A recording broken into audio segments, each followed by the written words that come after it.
ശ്രീനിവാസൻ്റെ ഒരു സിനിമയുണ്ട്.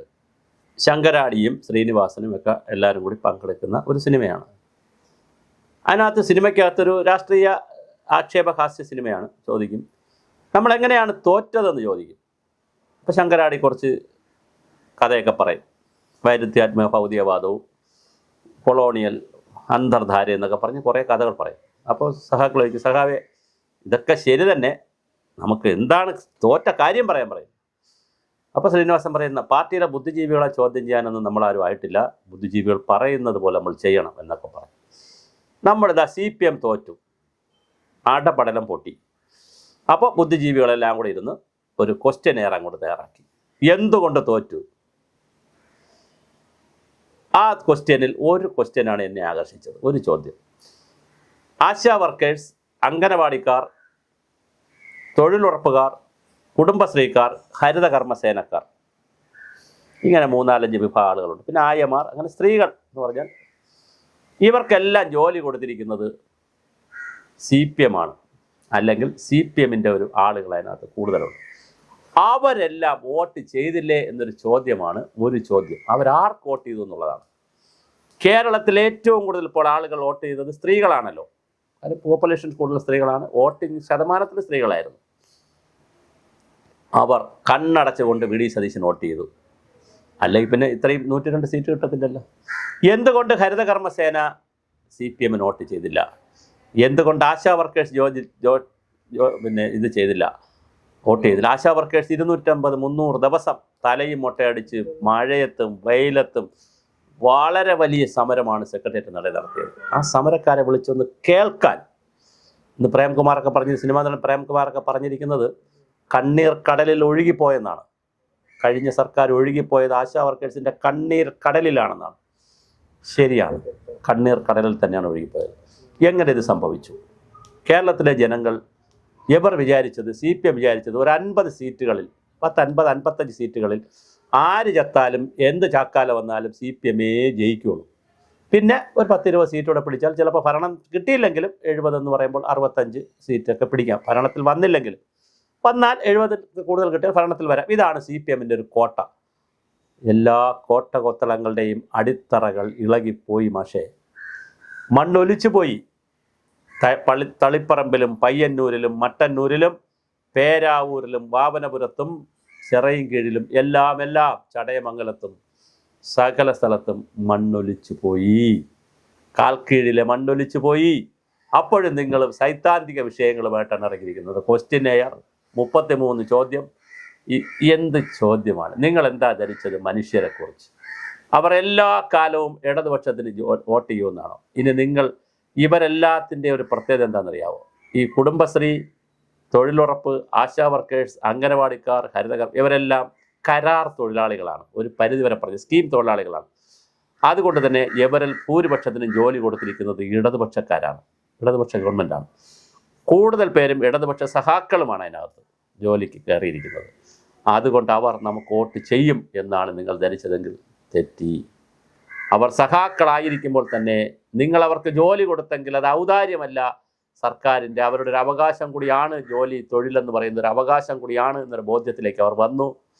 അവർ വളരെ കൃത്യമായി പിണറായി വിജയനെതിരെ വോട്ട് ചെയ്തു. ഈ വോട്ടിംഗ് പാറ്റേണാണ് കേരളത്തിന് കൺഫ്യൂഷൻ ഉണ്ടാക്കിയത്.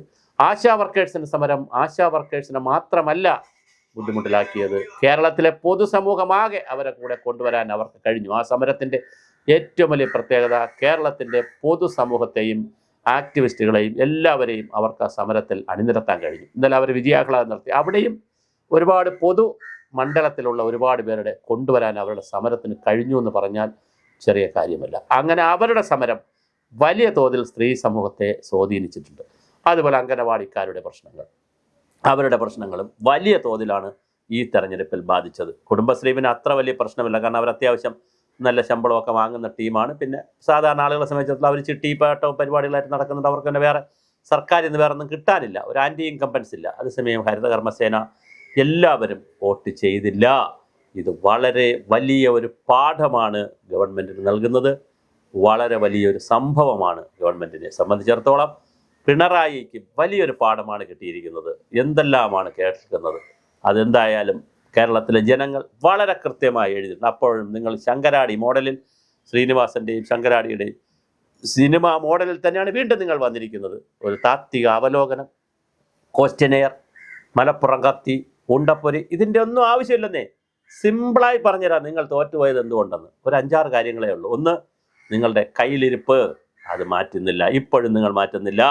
2, നിങ്ങളുടെ സ്വഭാവം, രാവണം കോട്ടയാക്കിയത്, അഴിമതി, സ്വജനപക്ഷപാതം, ഇത് വല്ലതും നിങ്ങൾ മാറുമോ? എന്തെങ്കിലും മാറുമോ? ഒന്നും മാറാൻ പോകുന്നില്ല. എന്നിട്ട് നമ്മൾ വീണ്ടും വരും അധികാരത്തിൽ നിന്ന് മാത്രം പറഞ്ഞ് സമാധാനിപ്പിച്ച് പരമാവധി സമരമൊക്കെ നടത്തി ജനങ്ങളെ സമരത്തിൻ്റെ മുന്നിൽ നിർത്തി അവരെ ഇങ്ങനെ ചൂട്ടും കൊടുത്ത് നിർത്തി അവരെ വൈബ്രൻ്റായിട്ട് നിർത്തും. അതുകൊണ്ട് കാലം കഴിഞ്ഞു പോയി. BJPക്ക് 3 സീറ്റുണ്ട് ഇപ്പോൾ. അത് 30 ആവാതിരിക്കട്ടെ, 120 ആവാതിരിക്കട്ടെ. കോൺഗ്രസിന് 102 സീറ്റുണ്ട്. അത് 112, 115 ആകാതിരിക്കട്ടെ. വളരെ ശ്രദ്ധിച്ചോളണം നിങ്ങളുടെ കാര്യത്തിൽ. നിങ്ങൾ ഇപ്പോൾ എടുത്തിരിക്കുന്ന സമീപനവും ഈ പഠന രീതിയും ഈ സർവേ കൊണ്ടൊന്നും പാർട്ടി രക്ഷപ്പെടില്ല. ഈ local committee, area committee, branch committee, ഇതിൻ്റെയൊക്കെ കാലം കഴിഞ്ഞു. ഈ ഘടനയെ പറ്റത്തില്ല. നിങ്ങൾ പാർട്ടിയെ ഒരു ജനാധിപത്യ മതേതര സോഷ്യലിസ്റ്റ് പാർട്ടിയാക്കി മാറ്റണം. അതിനേ ഇന്ത്യയിൽ സ്കോപ്പുള്ളൂ, അതിനേ കേരളത്തിൽ സ്കോപ്പുള്ളൂ. പേരിൽ പോലും കമ്മ്യൂണിസ്റ്റ് മാർക്സിസ്റ്റ് പാർട്ടി എന്ന് പറയുന്നതിനകത്തൊന്നും ഒരു സ്കോപ്പുമില്ല.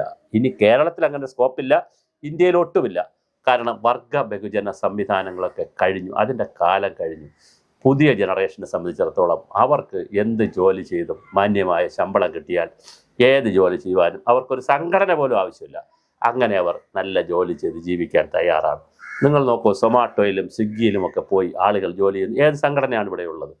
അവർ ടെക്നോ പാർക്ക് പോലുള്ള സ്ഥലങ്ങളിൽ പോയി ജോലി ചെയ്യുന്നു. എന്താണുള്ളത്? മറ്റ് വെൽഫെയർ മെഷേഴ്സിൻ്റെ കാലത്തിലേക്കാണ് നമ്മൾ കടന്നിരിക്കുന്നത്. ഇൻഷുറൻസും ESIയും EPFും അങ്ങനെ പെൻഷനും അങ്ങനെ വലിയ വെൽഫെയർ മെഷേഴ്സിൻ്റെ കാലത്തിലേക്ക് കടന്നപ്പോൾ ഈ പരമ്പരാഗത വർഗ ബഹുജന സംഘടന പരിപാടിക്കൊന്നും ഒരു അർത്ഥവുമില്ല. പക്ഷേ നിങ്ങൾ സമഗ്രമായി പൊളിച്ചെഴുതുമോ എങ്കിൽ കേരളത്തിലും ഇന്ത്യയിലും ഒരു ഭാവിയുണ്ട്. ഒരു മതേതര ജനാധിപത്യ സോഷ്യലിസ്റ്റ് പാർട്ടിയായി നിങ്ങൾ മാറുമോ എന്നുള്ളതാണ് ചോദ്യം. പിന്നെ കയ്യിലിരിപ്പാണ് നിങ്ങളെ ഇങ്ങനെ ഇത്രയും അവതാളത്തിലേക്ക് കൊണ്ടുപോയത്. അതുകൊണ്ട് ആദ്യം കൈയും വായും ശരിയായാൽ എല്ലാം ശരിയായി.